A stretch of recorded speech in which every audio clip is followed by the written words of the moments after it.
On va passer au 5e trophée, mais avant de passer à ce trophée, je vais demander au directeur de la Fondation Saint-Irénée, Étienne Piquet-Gauthier, de nous rejoindre.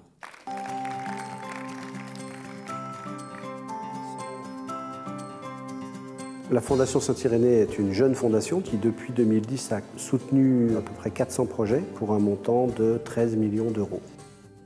Donc, ce qui n'est pas négligeable, et tout cet argent vient essentiellement, majoritairement, de la générosité des particuliers et des entreprises, avec la volonté de pouvoir financer des actions et des initiatives en lien avec, évidemment, l'Église catholique de Lyon, puisque Saint-Irénée est le 2e évêque de Lyon après Saint-Pothin. Là, il y a 4 axes majeurs de développement et de soutien.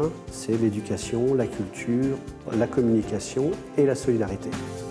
Un des grands projets qui a été conduit par la Fondation Saint-Irénée, c'est la construction d'une école qui s'appelle l'école Saint-Irénée à Erbil, là où les réfugiés étaient pendant près de 2 ans et demi. Et dans cette école, plus de 900 enfants sont venus à l'école chaque jour. Vraiment un beau symbole de la diversité. C'était aussi de montrer qu'il était possible de vivre ensemble, d'apprendre ensemble, puisqu'il y avait dans cette école des musulmans, des chrétiens, des yézidis, des chabaks. Et c'est aussi une lueur d'espoir pour l'Irak qui est en train de se reconstruire aujourd'hui. Parmi les autres projets de la Fondation Saint-Irénée, il y a beaucoup de projets qui tournent autour de l'habitat partagé, notamment avec des projets de maisons partagées Simon de Sirène, des personnes valides avec des personnes handicapées, porteuses de handicap, qui vont voir le jour à Villeurbanne dans quelques mois.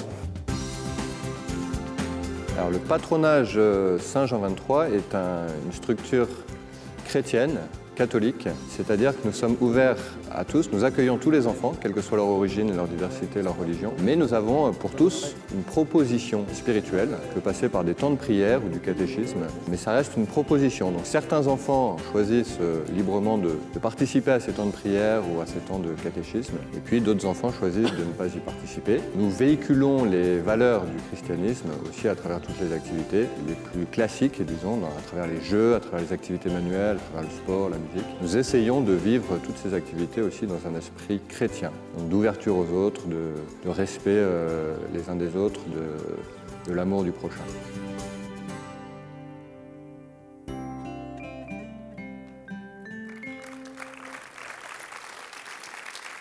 Bonsoir Étienne Piquet-Gauthier. Bonsoir. Comment choisissez-vous, comment arrêtez-vous le choix des projets que vous soutenez ? Alors, il y a d'abord tout un travail d'instruction. On rencontre les porteurs de projets, on va sur place, on évalue avec eux s'ils ont assez demandé. Quelquefois, ils sont trop timides et pas assez ambitieux. Moi, j'aime bien leur redire que le trésor, il est chez eux, que chaque personne a du prix pour nous. Donc, il faut absolument que les projets puissent se développer et cette fondation, elle a voulu être pour ça. Et ensuite, on a un conseil d'administration qui décide de retenir ou pas les projets qui sont présentés 4 ou 5 fois par an. Il y a des critères qui rentrent plus en compte que d'autres ? Il y a le critère, évidemment, de l'intérêt général, puisque nous sommes une fondation reconnue par la République française.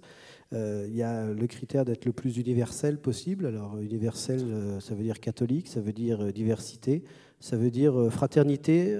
On l'a entendu tout à l'heure, le mot « nous » que Harry mentionnait, c'est vraiment pour nous le mot fraternité qu'on trouve dans la devise républicaine qui est sur les frontons de chaque mairie. Et c'est vrai qu'on l'oublie souvent, celui-là. Et il arrive toujours en dernier, après la liberté, l'égalité, et puis on oublie un petit peu la fraternité. Donc nous, on essaye, en tant que chrétiens, de proposer cette fraternité au monde entier et à ceux qui nous sont plus proches. Vous êtes une fondation catholique, mais je crois qu'il est important pour vous d'impliquer plusieurs confessions, le maximum de confessions dans vos actions. Alors nous, on est au service de l'homme, donc on ne lui demande pas son certificat de baptême. Vous l'avez vu, on intervient en Irak. C'est très important pour nous que cette école soit ouverte à tous. Quand on ouvre un patronage, quand on ouvre une maison partagée avec Simon de Sirène, quand on développe le réseau Entourage, quand on soutient Merle, dont on a parlé tout à l'heure, Musique Espérance, on leur demande d'intervenir pour tous. Évidemment, le critère, ce n'est pas un critère de religion, c'est un critère de perles et de chances à donner à chacun. Vous bénéficiez aussi de l'implication assez forte du cardinal Barbarin auprès de vous. Alors, le cardinal, il est vraiment présent à chaque conseil d'administration, il est vraiment moteur. Et puis, vous l'avez vu dans les médias, il s'implique énormément en Irak. C'est le premier à être allé là-bas en juillet 2014, juste après l'invasion de Mossoul. Et puis, il y va régulièrement. Et il est très impliqué, évidemment, dans tous les projets qui sont soutenus financièrement et accompagnés par la Fondation. On l'aperçoit dans le film, le projet de maison partagée à Villeurbanne. Est-ce que vous pouvez nous détailler un peu?